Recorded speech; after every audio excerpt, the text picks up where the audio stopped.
যুক্তরাজ্যে মাল্টিপল ভিসার আবেদন খালেদা জিয়ার।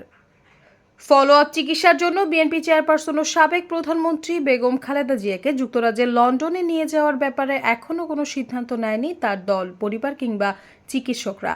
তবে চিকিৎসার জন্য যে কোনো সময় তাকে আবার লন্ডনে যেতে হতে পারে। কিন্তু বেগম জিয়ার লন্ডনের ভিসার মেয়াদ ইতিমধ্যে শেষ হয়ে গেছে, তাই তার জন্য নতুন করে লন্ডনের মাল্টিপল ভিসার আবেদন করা হয়েছে। এ নিয়ে পররাষ্ট্র মন্ত্রণালয়ের সহায়তাও চেয়েছে বিএনপি। এজন্য সম্প্রতি দলের পক্ষ থেকে একটি চিঠিও দেওয়া হয়েছে।